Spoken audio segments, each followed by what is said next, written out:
Hmm. Hey, good morning. It's nice to see everybody again. I know it's been a few days since we had a live, so I'm very excited to be doing a conservation coffee this morning with you. I am now in Bucharest, Romania, and coming to you live. So I'm very excited today. Thought we could start the day off with some really great news and talk about some of the positive strides that are being made in conservation. And it's always the best way to start the day off by talking about these things.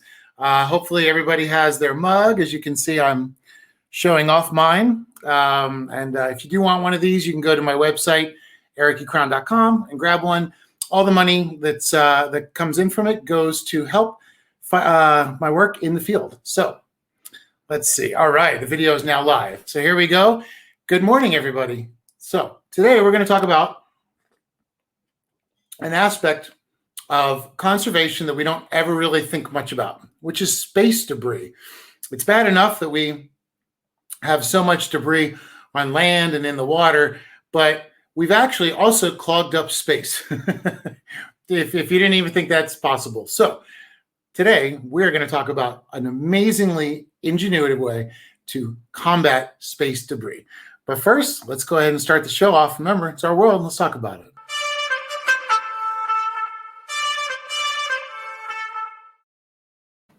All right. That's the new nifty little new intro.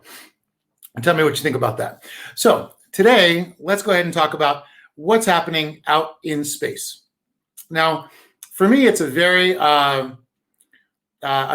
personal topic because I don't know, many of you may or may not know, but one of my relatives is actually Neil Armstrong, the first man to take a stroll out on the moon. So my family has always been very involved in space work, space programs.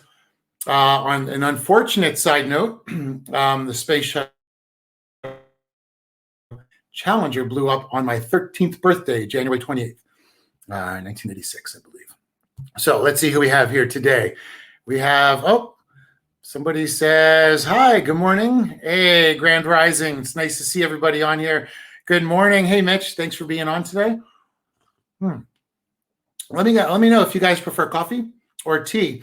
Speaking of which, before we get too far into space debris, this Saturday, we have a special guest that's going to be on, and we're going to talk about conscious coffee and how one program in Africa is growing coffee through a poacher reform program and also helping out the environment and a lot of other really good causes. So coffee, it can always be a little bit of a tricky subject. We're going to talk about coffee since we always talk about coffee. We have coffee mugs, and everything else. Today, I'm actually having a smoothie due to the time that we're out here. So let's go ahead and jump right in today. Very exciting topic. Now, I was really surprised to learn there is so much space junk. There is over 5,000 satellites in space. There is so much. And if you look at this graphic right here, there's over 5,500 tons of space junk. And the space junk comes in different sizes. So if you can imagine the world as it's surrounded, here we go. This is a nice thing. Now, this image on the left is actually an image that was a CGI that was created by NASA to show the coverage of all the space junk that is revolving around. And this does include satellites, but it also includes rockets that burn off once they get to space. It includes a lot of leftover pieces that are no longer being used. There is an estimated, let's see, actually, let's get rid of that for a second. 128 million pieces of debris. It's crazy. Over 128 million pieces of debris. So now, one thing, before we continue, I wanted to talk really quickly about, everybody always talks about Elon Musk and how Tesla is going to save the world and all these different things. So, for all of the work that he is doing that is positive, I would like to bring up the fact that Elon actually, and with his SpaceX program, which a lot of people are excited about, they took out more than 60 internet-based satellites. So what happens is he actually owns about a third of all active satellites in space. So if you think about it, every time he launches a satellite into space, we now have a piece of aluminum space junk that we can no longer, no longer have any way to clean up. And this is a massive issue. Now, the reason that space junk is a problem is because not only is it out there and it's a danger to pilots that are flying out there now, to active space shuttles and active space missions, but when it comes back and it re-enters the atmosphere, it actually releases aluminum oxide. Now, the problem is if this aluminum oxide builds up around the world, it's going to actually deplete the ozone layer. And according to the MSDS, the Material Safety Data Sheets, repeated exposure can lead to lung damage, and it can affect the body when it's inhaled, and it can also irritate lungs, throat, and nose. So if you think about that, we are filling our atmosphere with ozone depleting chemicals that will also cause an issue for our bodies personally. So this is a big problem. So we have to really think about that. Now, what is the way to solve this? Well, this is super cool. Japan is going to launch a wooden satellite. This is just an artist rendition. I'll show you the actual satellite here in 1 minute. But a wooden satellite. So what they're doing is the aluminum that encases the satellite, instead of it being aluminum, instead of it being metal that goes nowhere, that'll turn into aluminum oxide, they're actually planning on using what they're going to call the LingoSat. And this is developed in Kyoto University with a few other partners. And you can take a look here. There's actually wood that surrounds the internal guts of the satellite. So what will happen is over time, the satellite will either decompose or it'll burn up upon re-entry. So all good news, all good news. Let's see. Oh, I drink a green shake right now. I like the sound of that. I don't know why. I'm sorry. Usually your names come up. I don't know why it's doing that here today. But good morning. It's nice to see everybody here.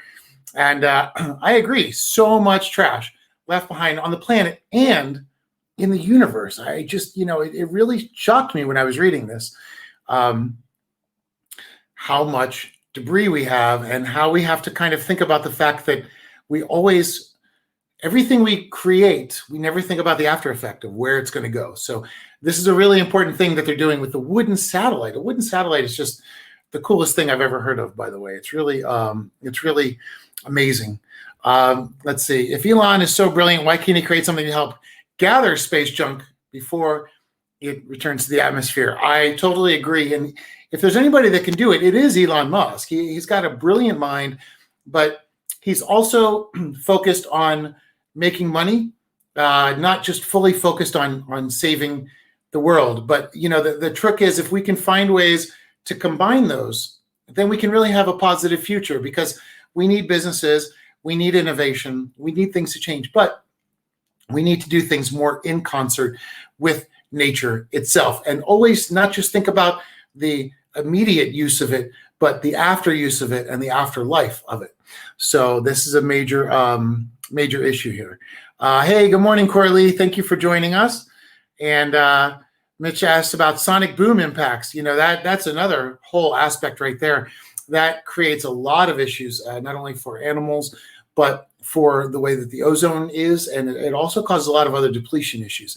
So we really have to consider that. We have so many pieces of space, so many satellites and things that go out into space, but what is happening? And it's crazy. I was looking at a map, and if you Google it, you'll see in the 1950s, there was no junk flying around our Earth.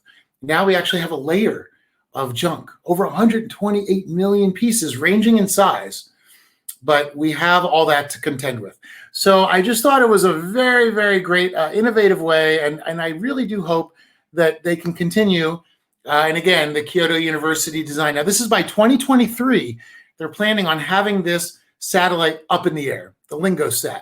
So this could be the beginning of a brand new approach and a new way to think forward, because as we've seen in the last 100 years, we've just used the Earth, abused the Earth without thinking into too much foresight. And now we're finding that we are starting to pay the price, whether it's the air quality, the water quality, animal quality, the environmental quality, and our physical health.